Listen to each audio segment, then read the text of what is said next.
Hello friends, welcome in my tutorial channel Bioacademy. In this video lecture I will discuss about some important characteristics of monerans.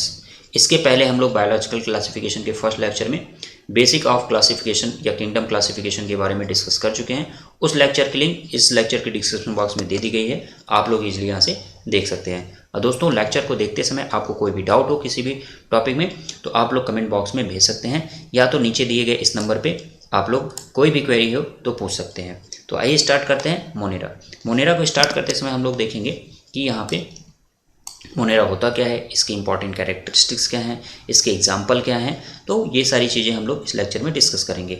फिर आगे चल के देखेंगे कि Monera को दो ग्रुप में डिवाइड किया गया, एक तो यू बैक्टीरिया और ऑर्की बैक्टीरिया। ये हम लोग नेक्स्ट लेक्चर में डिस्कस करेंगे। आइए अब यहाँ पे मोनेरा देखेंगे कि किस किंगडम ऑफ क्लासिफिकेशन में इंट्रोड्यूस हुआ। तो हम लोग जो 4 किंगडम ऑफ क्लासिफिकेशन देख रहे थे तो कोपलैंड ने क्या किया था, मोनेरा को इंक्लूड किया था। और इसमें किसको रखा गया था, इसमें जो है जितने भी यूनिसेलुलर ऑर्गेनिज्म हैं और वो भी प्रोकैरियोटिक। अब एक टर्म यहाँ पे आ रहा है प्रोकैरियोटिक ऑर्गेनिज्म। तो प्रोकैरियोटिक का मतलब होता है कि ऐसी सेल्स जिसमें क्या है डिफाइंड न्यूक्लियस ना हो, मतलब उसका जेनेटिक मटेरियल क्या हो, कॉम्पैक्टेड हो और एक रीजन में प्रेजेंट हो, बट उसके बगल कोई भी मेम्ब्रेनस स्ट्रक्चर ना हो, जिसको हम लोग न्यूक्लियस बोलते हैं। तो ऐसी सेल जिसमें मेम्ब्रेनस स्ट्रक्चर ना हो, ये हम लोग जो देख रहे थे, ये यूकैरियोटिक में आपको देखने को मिलेगा, बट प्रोकैरियोटिक में देखने को नहीं मिलेगा।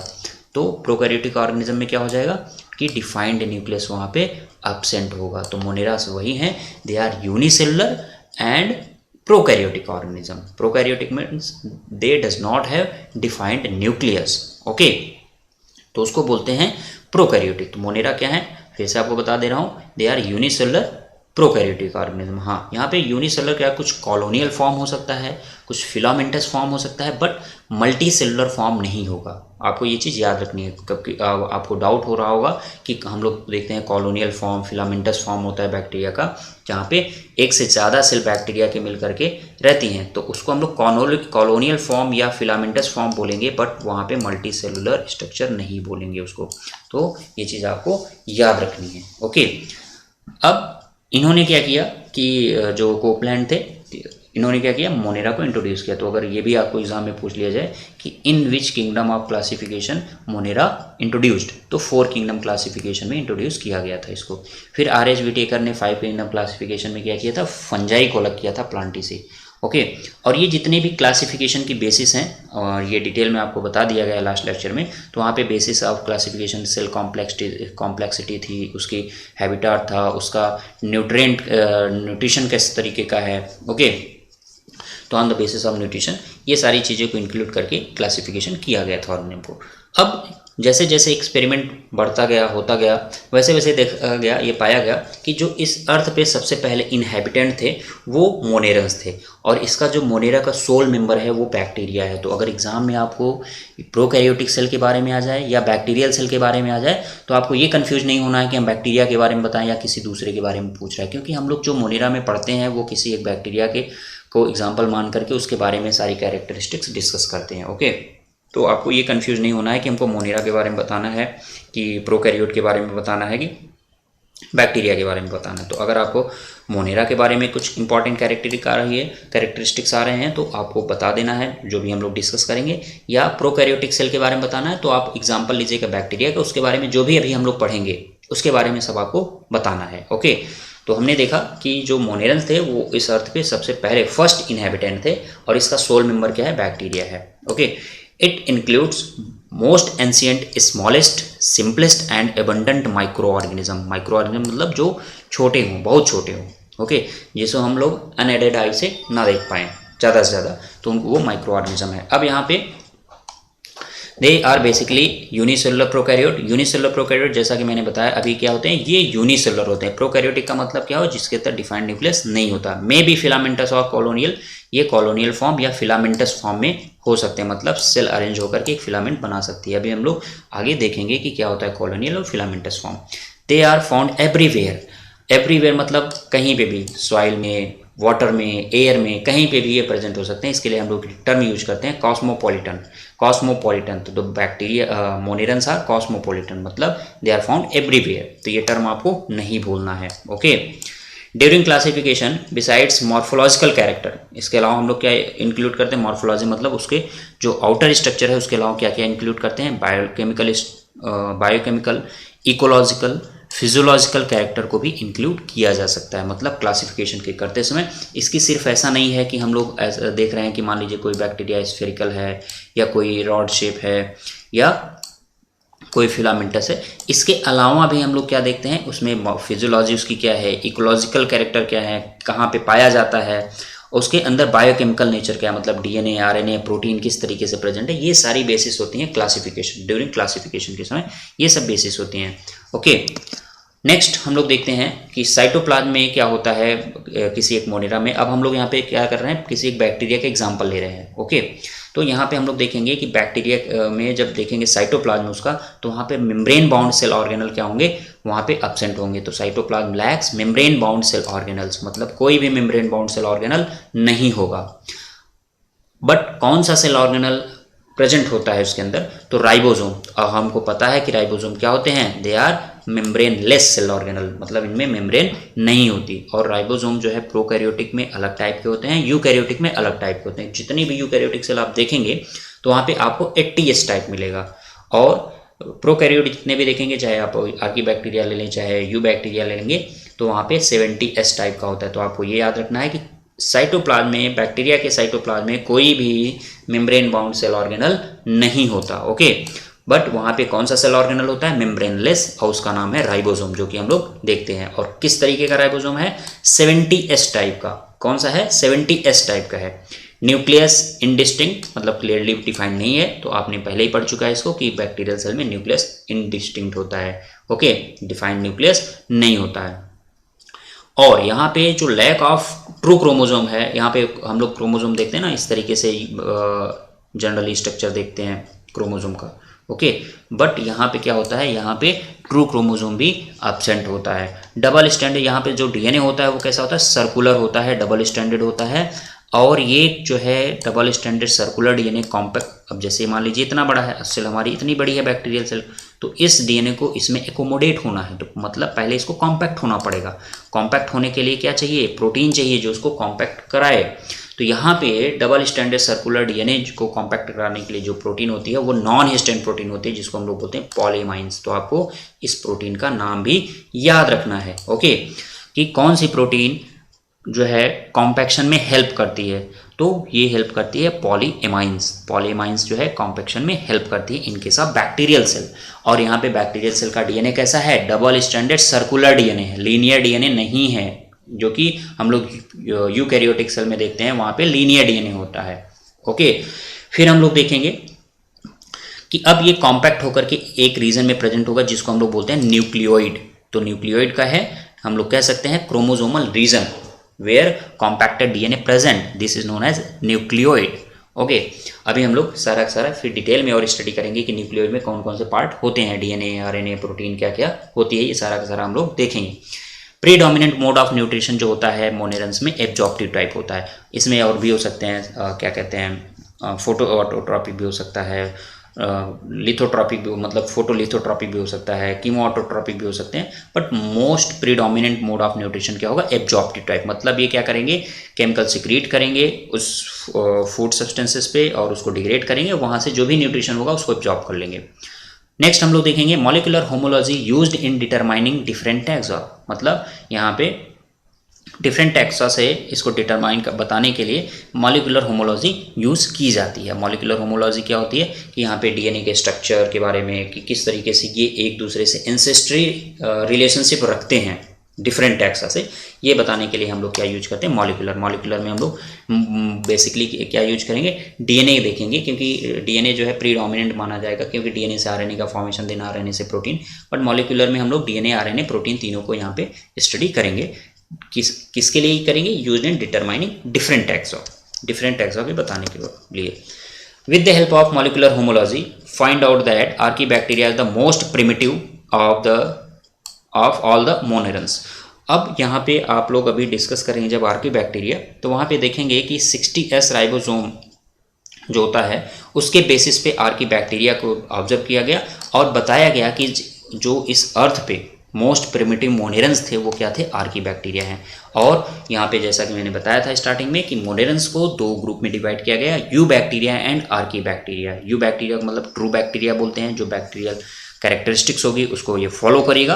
बट आर्की बैक्टीरिया क्या है, मोस्ट एंशिएंट बैक्टीरिया। ऐसी क्या कैरेक्टरिस्टिक्स है इस आर्की बैक्टीरिया में जो कि इसको उस समय में डेवलप होने में या ग्रो करने में इसको हेल्प कर रही थी। तो ये हम लोग सारी की सारी चीज़ें डिस्कस करेंगे जब आर्की बैक्टीरिया पढ़ेंगे। ओके, नेक्स्ट लेक्चर में हम लोग सारा डिस्कस करेंगे।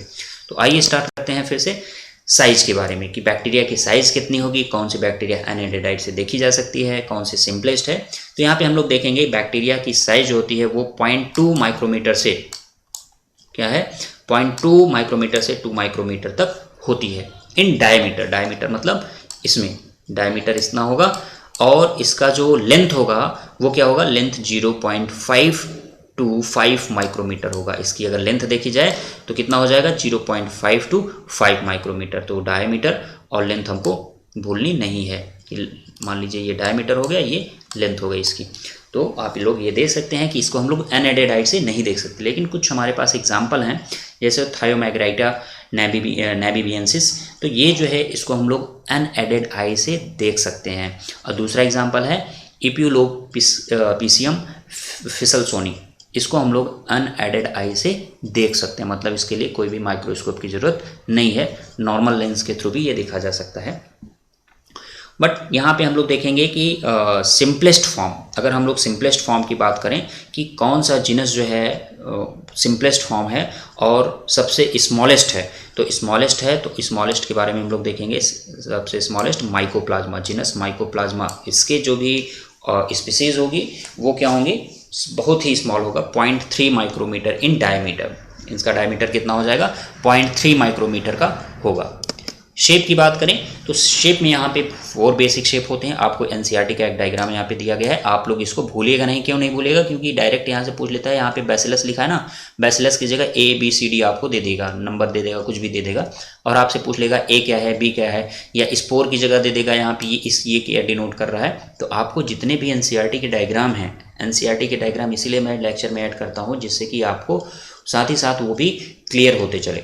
तो यहाँ पे आप देखेंगे कि जो शेप है इनकी 4 बेसिक शेप हैं। कौन कौन सी, bacillus, rod shape, coccus, spherical, vibrio. तो अब ये क्या होती हैं और इनका मतलब क्या होता है ये हम लोग यहाँ पे देखेंगे। तो बैसिलस मतलब रॉड लाइक, रॉड मतलब आप लोग देखते हैं जनरली रॉड अगर हम लोग देखें तो कैसा होता है, रॉड कुछ इस तरीके का होगा, ठीक है। और स्पाइरेला मतलब स्प्रिंग लाइक स्ट्रक्चर, कुछ इस तरीके की स्प्रिंग होती है ना। तो आप देख रहे हैं कि ये बैक्टीरिया कैसी है, स्प्रिंग लाइक है, जिसको हम लोग स्पाइरेला बोल रहे हैं। कॉकस मतलब स्फेरिकल शेप बैक्टीरिया, कुछ इस तरीके की होगी। एविब्रियो मतलब कॉमा शेप, जब आप लिखते हैं तो कॉमा लगाते हैं कि नहीं, ऐसे इस तरीके से, तो कॉमा शेप। तो अभी पहले आप बैक्टीरिया के नाम, चारों नाम देखिए किस तरीके से है, और उसके बाद उनका स्ट्रक्चर फिर हम लोग यहाँ पे देखते हैं। तो बैसिलस में आपको समझ में आ गया रॉड शेप बैक्टीरिया है। कॉकस में आ गया आपको स्फेरिकल शेप। स्पाइरेला मतलब स्प्रिंग लाइक, जनरल आप लोग जो देखते हैं। विब्रियो मतलब कॉमा शेप। तो आपको सारी चीज़ें को रिलेट करके बताई जा रही हैं जिससे आपको भूले नहीं, तो आप लोग याद रखिएगा इसको यहाँ पे। अब बैसिलस को हम लोग क्या बोले, रॉड लाइक बोल दिया। स्पाइरेला को जो है हेलिकल शेप बोल दिया। स्फेरिकल शेप किसको बोला, कॉकस को। कॉमा शेप किसको बोला, विब्रियो को। तो ये साइंटिफिक टर्म है, बस बैक्टीरिया के स्ट्रक्चर के शेप के बेसिस पे ये साइंटिफिक टर्म आपको बताए गए हैं। अब इसकी एग्जांपल भी मैं बता दे रहा हूँ कि बैसिलस जो होता है ई कोलाई या बैसिलस एंथ्रेसिस, बैसिलस एंथ्रेसिस, तो आप लोग जो जीनस है कभी कभी क्या करता है, जीनस से भी आपको रिलेट कर सकते हैं। जैसे बैसिलस एंथ्रेसिस मतलब बैसिलस क्या होगा, रॉड लाइक होगा। ओके, तो मोस्ट ऑफ ग्रुप जो बैक्टीरिया होते हैं वो बैसिलस होते हैं। ये भी अगर एग्जाम में पूछ ले कि which shape is most dominant, तो आप बता सकते हैं कि बैसिलस जो होता है वो मोस्टली बैक्टीरिया जो होती है इसी ग्रुप की होती हैं। स्पाइरेला मतलब यहाँ पे हेलिकल शेप, या यहाँ पे जो आपको स्प्रिंग लाइक स्ट्रक्चर दिख रहा था अभी, तो यहाँ पे ट्रिपोनीमा जो होगा वो स्पाइरल हेलिकल शेप का होगा।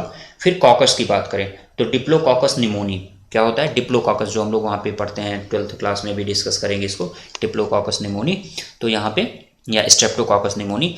क्या होता है कॉकस, स्ट्रेप्टोकॉकस, डिप्लोकॉकस, वो भी अभी बता दे रहा हूँ। तो आप यहाँ पे देखिए कॉकस मतलब स्फेरिकल शेप होगा उस बैक्टीरिया का।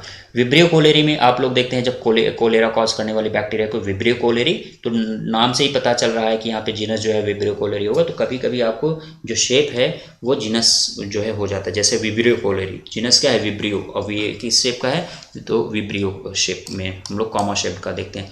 तो आपको अब कैसे क्वेश्चन पूछेगा, डायरेक्ट एग्जाम्पल पूछेगा, जैसे बैसिलस का एग्जाम्पल मैंने बताया, लिख लीजिए आप लोग कहीं पे भी, इंपॉर्टेंट पॉइंट है। बैसिलस का एग्जाम्पल ई कोलाई और बैसिलस सिंथ्रेसिस, स्पाइरिला का ट्रिपोनीमा, कॉकस का डिप्लोकॉकस निमोनी, एंड विब्रियो का जो एग्जाम्पल है विब्रियो कोलेरी है। ओके, अब स्ट्रेप्टोकॉकस एंड डिप्लोकॉकस का मतलब क्या है। स्ट्रेप्टोकॉकस का मतलब है, मान लीजिए कोई भी कॉकस बैक्टीरिया है, हेलिकल बैक्टीरिया है, और वो एक चेन फॉर्म में आ जाए तो उसको हम लोग बोलेंगे streptococcus. Strepto word use for chain, मतलब चेन बना ले रहा है, उसकी बैक्टीरियल जो सेल हैं वो एक चेन फॉर्म में है, तो वो क्या है स्ट्रेप्टोकॉकस। इसी तरीके से डिप्लोकॉकस मतलब वो इस तरीके से अरेंज है, ठीक है, और इस सेट ऑफ मान लो बैक्टीरिया इस तरीके से अरेंज है, मतलब चेन फॉर्म में नहीं है, वो क्या है डबलेट फॉर्म में है, तो वो डिप्लोकॉकस निमोनी है। अब बहुत से ऐसे बैक्टीरिया हैं जो सिंगल शेप होते हैं जिनके, उनको हम लोग बोलते हैं मोनोमॉर्फिक। तो एक टर्म आता है, कभी कभी आप अगर बायोलॉजी पढ़ेंगे तो वहाँ पे मोनोमॉर्फिक, प्लियोमॉर्फिक टर्म आएगा। तो मोनोमॉर्फिक, मॉर्फिक मतलब मॉर्फोलॉजी उनकी, मोनो मतलब सिंगल मॉर्फोलॉजी, अब ऐसे समझिएगा। ओके, तो ऐसी बैक्टीरिया जिसमें सिंगल शेप होगा उसको बोलेंगे मोनोमॉर्फिक, और ऐसी बैक्टीरिया जिसमें एक से ज़्यादा शेप वो अटेन करता हो अपनी लाइफ साइकिल के दौरान, तो उसको हम लोग बोलेंगे प्लियोमॉर्फिक बैक्टीरिया। तो आपको ये समझ जाना है। तो इसका मोस्टली बैक्टीरिया जो होते हैं वो सिंगल शेप होते हैं, बट कुछ बैक्टीरिया जैसे कोरेनिया बैक्टीरियम जो है हमारे पास, ये क्या है, ये प्लियोमॉर्फिक होता है, मतलब एक से ज़्यादा शेप ये अटेन करता है। अब बैक्टीरियल लाइफ प्रोसेस के बारे में बात करें अगर हम लोग, तो यहाँ पे बैक्टीरिया के लाइफ प्रोसेस में हम लोग रेस्पिरेशन देखेंगे, न्यूट्रिशन देखेंगे, रिप्रोडक्शन। तो आइए देखते हैं रेस्पिरेशन। और दोस्तों लेक्चर को देखते समय जो भी इंपॉर्टेंट पॉइंट हूँ आपको नोट डाउन करना है, चाहे आप नोटबुक में करिए, चाहे आप लोग बुक में पेंसिल से नोट डाउन करिए। और दोस्तों मैंने इसको सिंपल फॉर्म में बनाया है, तो आप लोग अपने फ्रेंड ग्रुप में भी शेयर करिए जिससे कि उनको भी बेनिफिट हो। और दोस्तों आप अपने जो भी डाउट हो वो कमेंट बॉक्स में भेजिए, जो भी क्वेरीज हो, या तो नीचे दिए गए इस नंबर पे भी भेज सकते हैं। दोस्तों लेक्चर को आप लोग ज़्यादा से ज़्यादा लाइक करिए और सब्सक्राइब करिए चैनल को, जिससे कि न्यू वीडियो की अपडेट आप लोगों को मिलती रहे। आप कमेंट करिए, लाइक करिए, जिससे कि मुझे भी थोड़ा मोटिवेशन मिले और मैं भी इसी तरीके से लेक्चर को प्रिपेयर करता रहूँ। तो आइए स्टार्ट करते हैं रेस्पिरेशन। हम लोग रेस्पिरेशन देखते हैं कि क्या होता है। Respiration is a process in which breakdown of the food substances and release some considerable amount of energy, मतलब ब्रेकडाउन होता है फूड सब्सटेंस का, एनर्जी रिलीज होती है इस प्रोसेस में, और उस एनर्जी का यूज़ ऑर्गेनिज्म अपनी जो है फंक्शनल एक्टिविटी में करता है। जो भी फंक्शन करता है, जैसे मैं बोल रहा हूँ, आप लिख रहे हो, तो इसमें एनर्जी लग रही है। तो ये एनर्जी कहाँ से आ रही है, ये after breakdown of the food substances आ रही है। इसी तरीके से जो भी माइक्रो ऑर्गेनिज्म हो, चाहे बैक्टीरिया हो, चाहे फंजाई हो, जो भी हो, वो क्या होगा, एनर्जी यूज करेंगे। सबके लिए रेस्पिरेशन प्रोसेस के थ्रू ही एनर्जी रिलीज होगी। अब ये रेस्पिरेशन जो है प्रेजेंस ऑफ ऑक्सीजन हो सकता है या अब्सेंस ऑफ ऑक्सीजन हो सकता है, मतलब ऑक्सीजन के प्रेजेंस में ब्रेकडाउन ऑफ द सब्सटेंस होगा या अब्सेंस में होगा। तो जब अगर ऑक्सीजन वहाँ पे अब्सेंट होगी तो उसको हम लोग बोलेंगे एनारोबिक रेस्पिरेशन, और अगर प्रेजेंट होगी तो उसको बोलेंगे एरोबिक रेस्पिरेशन। तो एरोबिक मतलब जहाँ पे ऑक्सीजन प्रेजेंट है और वहाँ पे ब्रेकडाउन हो रहा है फूड सब्सटेंसेस, और यहाँ पे क्या है, ऑक्सीजन अब्सेंट है। और इसको फिर से कैटेगराइज किया गया, क्या कहते हैं कि कुछ ऐसे बैक्टीरिया हैं जिनको रिस्ट्रिक्शन है कि नहीं, वो एरोबिक कंडीशन में ही रेस्पिरेशन करेंगे, मतलब अगर एरोबिक कंडीशन है तभी ग्रो करेंगे, अदरवाइज ग्रो नहीं करेंगे। और कुछ बैक्टीरिया ऐसे हैं कि मान लीजिए एरोबिक कंडीशन में रेस्पिरेशन कर रहे हैं, बट वहाँ पे ऑक्सीजन एग्जॉस्ट हो गई, तो क्या वो सर्वाइव करेंगे, तो यस कर सकते हैं, वो एनारोबिकली भी रेस्पिरेशन कर सकते हैं। ओके, कुछ ऐसे होंगे कि वहाँ पे ऑक्सीजन होगी तो वो ग्रो नहीं करेंगे, मतलब हम उनको बोलेंगे ऑब्लिगेट एनारोब्स। और कुछ ऐसे होंगे जहाँ पे एनारोबिक कंडीशन में तो ग्रो करेंगे, मान लीजिए वहाँ पे ऑक्सीजन प्रेजेंट हो गई तब भी वो ग्रो कर सकते हैं। तो इसको हमने कैटेगराइज किया फर्दर, एरोबिक और एनारोबिक रेस्पिरेशन को obligate aerobes, facultative anaerobes, obligate anaerobes and facultative aerobes. अब ऑब्लिगेट और फैकल्टेटिव का मतलब क्या होता है। ऑब्लिगेट का मतलब होता है रिस्ट्रिक्टेड, अब फैकल्टेटिव का मतलब होता है ऑप्शनल। ऑब्लिगेट मतलब जहाँ भी लग जाए, जिसके भी पहले ऑब्लिगेट लग जाए मतलब वो काम रिस्ट्रिक्शन, मतलब वो वैसा ही होगा, एज सच ही होगा। जैसे ऑब्लिगेट एरोब लग गया मतलब बैक्टीरिया एरोबिक कंडीशन में ही रेस्पिरेशन करेगी और ग्रो करेगी, सर्वाइव करेगी, अदरवाइज वो डेड, उसकी डेथ हो जाएगी। ओके। अब फैकल्टेटिव का मतलब हो गया कि जिसके पहले फैकल्टेटिव लगा हो, मतलब वो पहले जिस मीडियम में ग्रो कर रहा होगा उसी मीडियम में करेगा। फैकल्टेटिव का मतलब जिसके साथ फैकल्टेटिव लगा होगा वो उसके लिए ऑप्शनल हो जाएगा। जैसे मान लीजिए यहाँ पे एनारोब्स लग गया, तो मतलब बैक्टीरिया यहाँ पे एरोबिक कंडीशन में ग्रो करेगी नॉर्मली। ओके। बट अगर एनारोबिक कंडीशन आ गई, मतलब वहाँ पे ऑक्सीजन एग्जॉस्ट हो गया, तो वो एनारोबिक कंडीशन में भी ग्रो कर सकते हैं। तो फैकल्टेटिव का मतलब आप समझ लीजिए ऑप्शनल, और ऑब्लिगेट का मतलब रिस्ट्रिक्टेड। ओके। तो अब इसी तरीके से एनारोब के लिए भी है। तो अब हम यहाँ पे देख लेते हैं ऑब्लिगेट एरोब का मतलब bacteria can live only in the presence of oxygen, dies in anaerobic condition. मतलब एनारोबिक कंडीशन में होगी, मतलब ऑक्सीजन जब नहीं रहेगा तो वो उसकी डेथ हो जाएगी। इसका एग्जाम्पल क्या है? Bacillus subtilis, Azotobacter and mycobacterium tuberculosis. इसको याद कैसे करेंगे? बम, BAM याद करने का सिंपल फॉर्म है। मैं यहाँ पे आपको शॉर्ट ट्रिक भी बताऊंगा जिससे आप लोग इजीली याद कर सकें। एक्चुअली क्या है, जब हम लोग पढ़ते हैं बायोलॉजिकल क्लासिफिकेशन, ये थोड़ा बोरिंग लगता है लोगों को, क्योंकि यहाँ पे बस रटाने वाली चीज़ें। तो इसको अगर हम लोग सिंपल कुछ टर्म्स बना करके पढ़ें और उसके कुछ सिंपल शॉर्ट फॉर्म बना करके पढ़ें तो थोड़ा इजी हो जाता है, तो और थोड़ा रिलेट करके पढ़ें। तो वही मैं यहाँ पे कर रहा हूँ कि आप लोगों को जो भी जनरल चीज़ें आप लोग देखते हैं उससे रिलेट करके बता रहा हूँ। तो आप लोग इसको क्या कैसे याद रख सकते हैं? बम तो सुनता ही है सब कोई। तो यहाँ पे बम का जो बी होगा बैसिलस सबटिलिस के लिए है। A stand for Azotobacter, M mycobacterium tuberculosis. ये शॉर्ट फॉर्म याद करने का सिंपल तरीका है। फैकल्टेटिव एनारोब्स, फैकल्टेटिव एनारोब्स में हम लोग देखेंगे ऐसी बैक्टीरिया जो नॉर्मली एरोबिक कंडीशन में ग्रो कर रेस्पिरेशन कर रही हो, but can live in the absence of oxygen. अगर वहाँ पे ऑक्सीजन नहीं है फिर भी वो रेस्पिरेशन करेगी और सर्वाइव करेगी वहाँ पे। तो बैक्टीरिया नॉर्मली रेस्पायर एरोबिकली। तो फैकल्टेटिव में अगर आपको आ जाए एग्जाम में फैकल्टेटिव क्या होते हैं, ये लाइन नहीं भूलेगा कि नॉर्मली किस में ग्रो करेगी? एरोबिकली। बट अगर वहाँ पे ऑक्सीजन नहीं है तो भी वो सर्वाइव कर सकती है। तो फैकल्टेटिव का मतलब ही मैंने बता दिया कि ऑप्शनल, एनारोबिक कंडीशन उसके लिए ऑप्शनल हो गई। इसका एग्जांपल क्या है? E coli, streptococcus, salmonella and acidobacter. तो इसको कैसे याद करेंगे? ईसा हम लोग देखते हैं, ईसा मसीह, तो ईसा से याद कर सकते हैं इसको। देन इसी तरीके से हम लोग देखेंगे ऑब्लिगेट एनारोब्स, मतलब ऐसी बैक्टीरिया जिनके लिए एनारोबिक कंडीशन जो है रिस्ट्रिक्टेड है, एनारोबिक कंडीशन में ही ग्रो करेंगे, बट वो जैसे ही ऑक्सीजन वहाँ पे आएगी, मान लीजिए ऑक्सीजन की प्रेजेंस हो गई, तो वो बैक्टीरिया क्या हो जाएंगे? उनकी डेथ हो जाएगी। क्यों? क्योंकि ये ऑब्लिगेट एनारोब्स हैं। एग्जाम्पल के लिए देखें क्लॉस्ट्रीडियम बोटुलिनम, तो आपको ये एग्जाम्पल एक सिंगल ही है तो आप याद कर सकते हैं। क्लॉस्ट्रीडियम बोटुलिनम ऑब्लिगेट एनारोब्स हैं। फिर फैकल्टेटिव एरोब्स की बात करें तो फैकल्टेटिव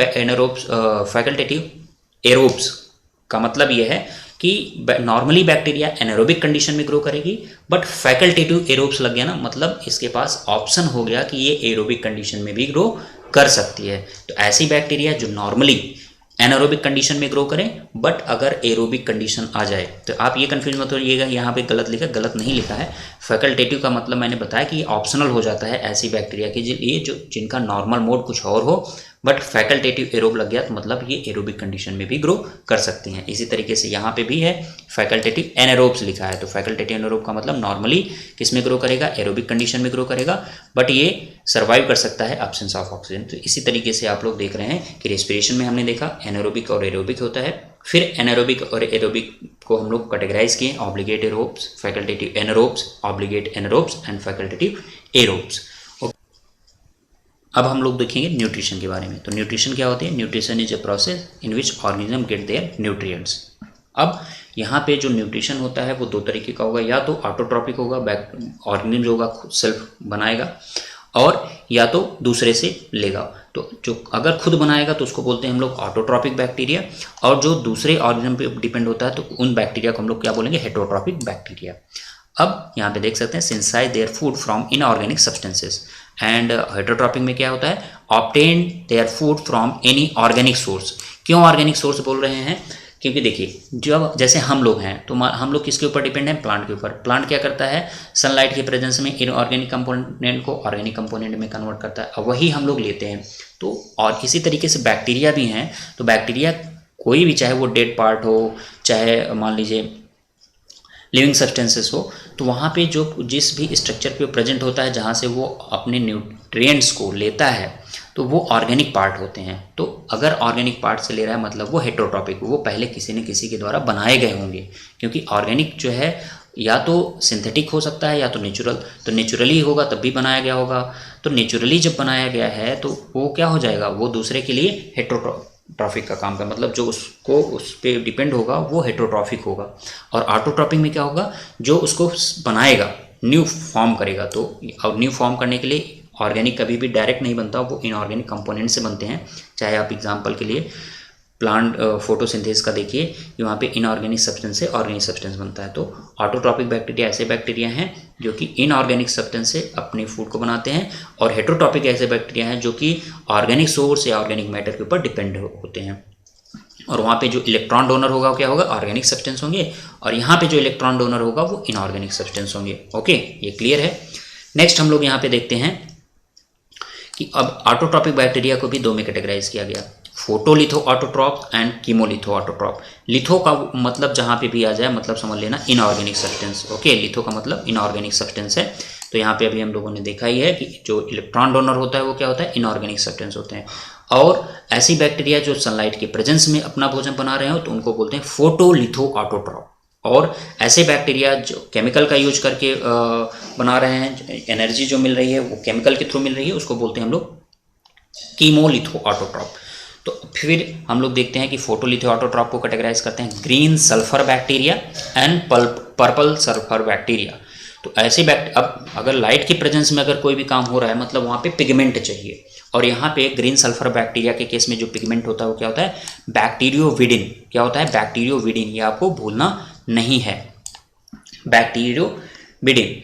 और जो पर्पल सल्फर बैक्टीरिया में पिगमेंट होता है वो क्या होता है, बैक्टीरियो परप्यूरिन और बैक्टीरियो क्लोरोफिल ए भी हम लोग बोलते हैं। क्या बोलते हैं, बैक्टीरियो क्लोरोफिल भी बोलते हैं। तो आपको यहाँ पे भूलना नहीं है बैक्टीरियो परप्यूरिन। अब कैसे याद रखेंगे, पर्पल है ना, तो आप देखेंगे बैक्टीरियो परप्यूरिन, पर्पल से रिलेटेड यहाँ पे टर्म आ रहा है।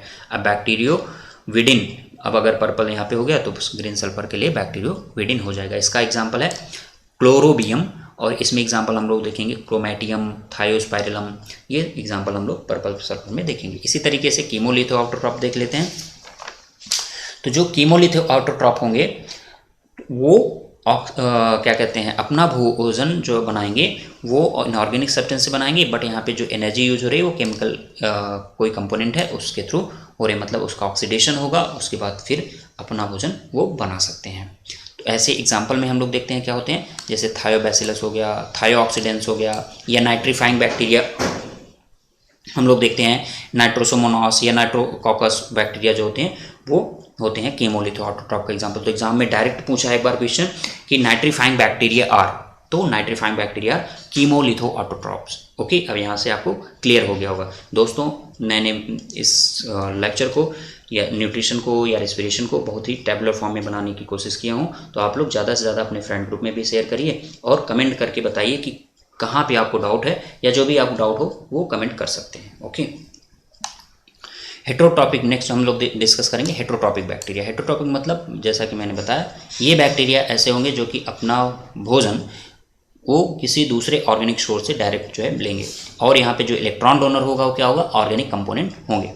अब यहाँ पे इसको फिर से कैटेगराइज किया गया, फोटो ऑर्गेनो हेटेरोट्रॉप मतलब जो सनलाइट की प्रेजेंस में अपना भोजन लेते हैं वहाँ पे, और कीमो ऑर्गेनो हेटेरोट्रॉप। कीमो ऑर्गेनो हेटेरोट्रॉप मतलब यहाँ पे केमिकल का यूज करके वो अपना भोजन, कोई भी केमिकल की प्रेजेंस में अपना भोजन यूज करें, वहाँ पे कोई केमिकल है और वो वहाँ से एनर्जी ले रहे हैं, उसके बाद जो है अपना भोजन सिंथेसाइज कर रहे हैं। तो use organic matter as a electron donor, यहाँ पे देखिए लिखा हुआ है use as organic matter electron donor, synthesize their food from simple raw material, मतलब रॉ मटेरियल है इनके पास, उसके बाद अपना भोजन बना सकते हैं। तो कीमो ऑर्गेनो हेटेरोट्रॉप में है ये। इसका एग्जांपल देख लेंगे हम लोग, रोडोस्पाइरिलम एंड क्लोरोनिमा, रोडोस्पाइरिलम एंड क्लोरोनिमा। और यहाँ पे हेटरोट्रॉपिक में हम लोग देख रहे हैं कीमो ऑर्गेनो हेटरोट्रॉफ्स का एग्जाम्पल देखेंगे। स्पोरोफिटिक बैक्टीरिया, स्पोरोफाइट बैक्टीरिया जैसे हमारे पास देखे सैप्रोफिटिक बैक्टीरिया।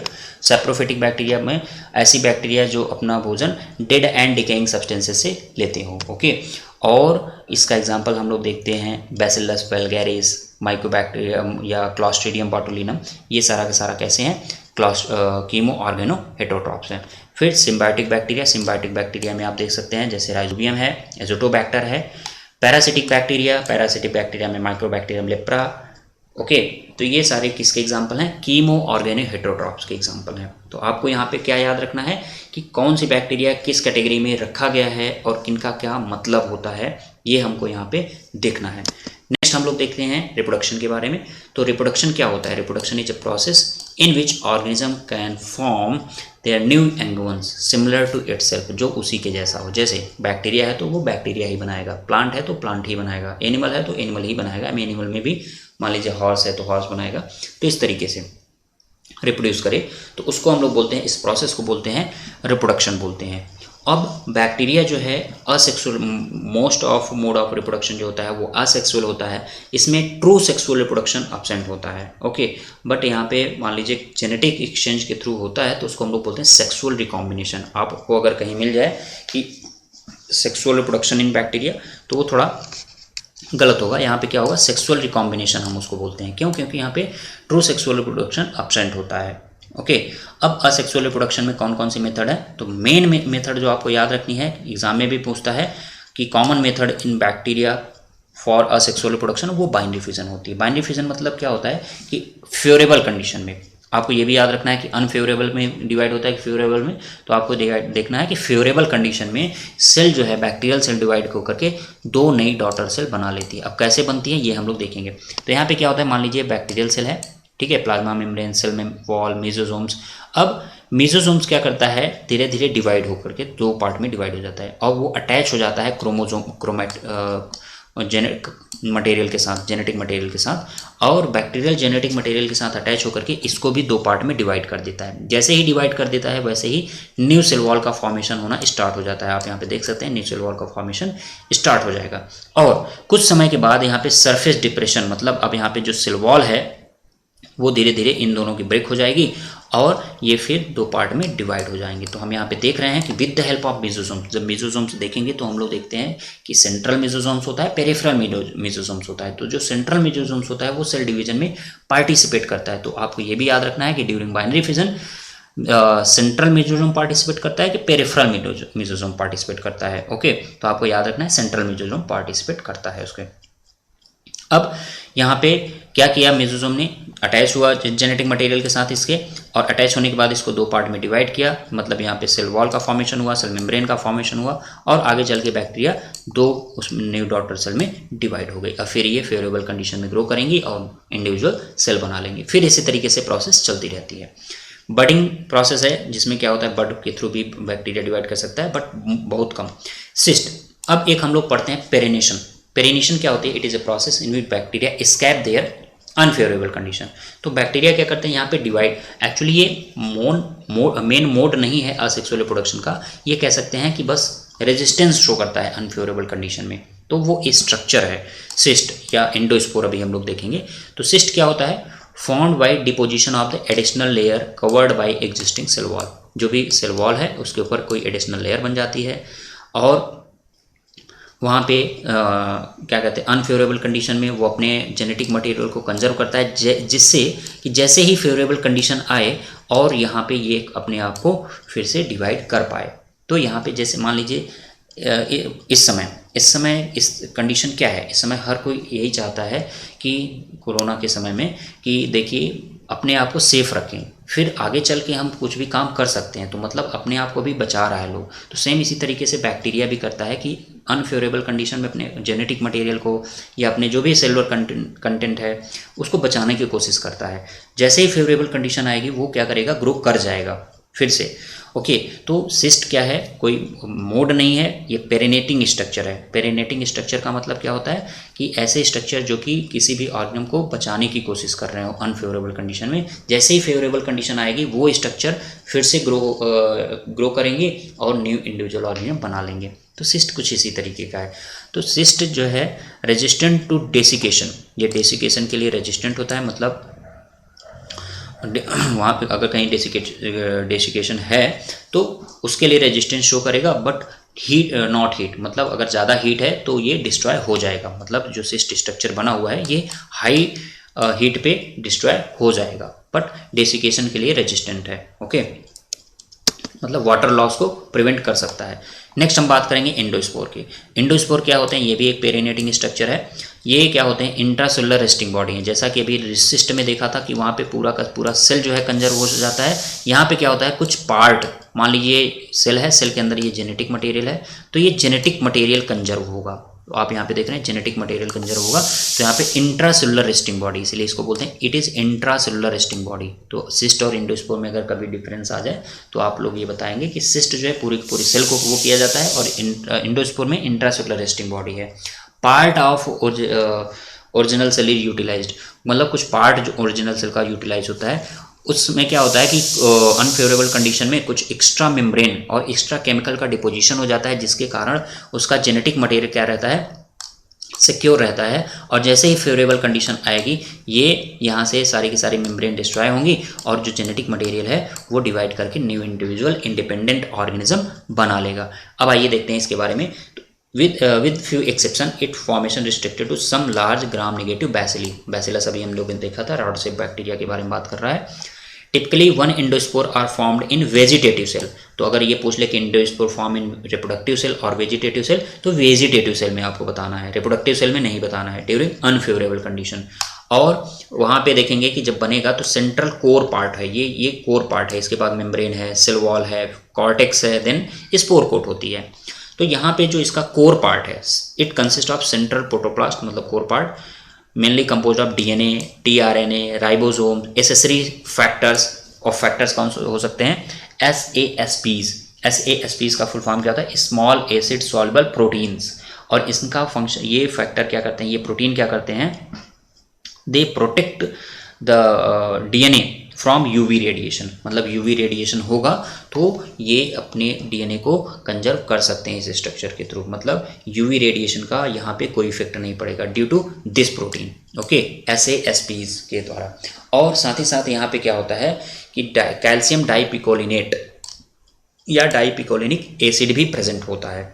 और ये क्या करता है, डाइपिकोलिनिक एसिड, ये इसको हीट से, हाई अगर मान लीजिए वहाँ पे हीट ज़्यादा है तो ये उससे प्रोटेक्ट करने का काम करता है। तो कह सकते हैं it stabilize the DNA and DNA for heat resistant.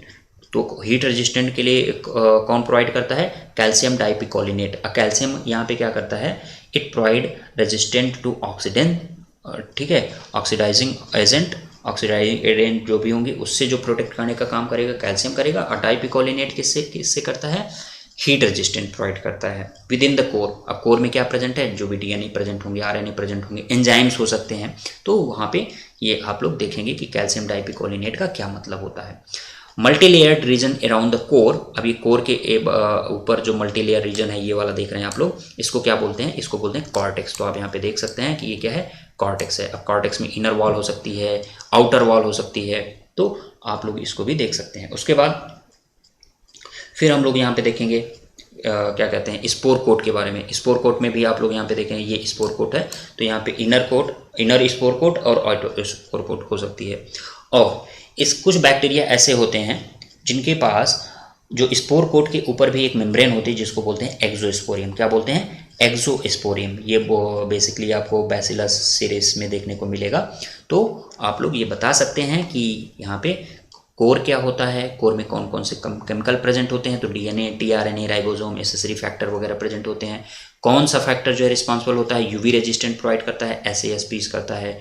कौन जो है हीट रेजिस्टेंट प्रोवाइड करता है, डाइपिकोलिनेट करता है। तो इंडोस्पोर में आपको ये केमिकल का नाम नहीं भूलना है, कौन सा, कैल्शियम डाइपिकोलिनेट, ये नहीं भूलना है, बहुत इंपॉर्टेंट है ये, okay. Endospore of bacillus can tolerate temperature at high as 150 to 170 degree centigrade. मतलब यहाँ पे 150 से 170 डिग्री सेंटीग्रेड अगर टेम्परेचर होगा तब भी ये वहाँ पे सर्वाइव कर सकता है। जैसे ही फेवरेबल कंडीशन आएगी, स्पोर वॉल इम्बाइब्ड वाटर, मतलब वाटर को इम्बाइब करेगा, स्वेल होगी और इसकी सारी क्रोट जो है रप्चर हो जाएंगी और क्या हो जाएगा, और वहाँ पे वेजिटेटिव सेल फिर से ग्रो कर पाएगी। तो ये पेरिनेटिंग स्ट्रक्चर है जैसा कि मैं बता रहा हूँ। दोस्तों आप लोग इसी तरीके से लेक्चर को देखिए और अपने फ्रेंड ग्रुप में भी ज़्यादा से ज़्यादा शेयर करिए। Thank you.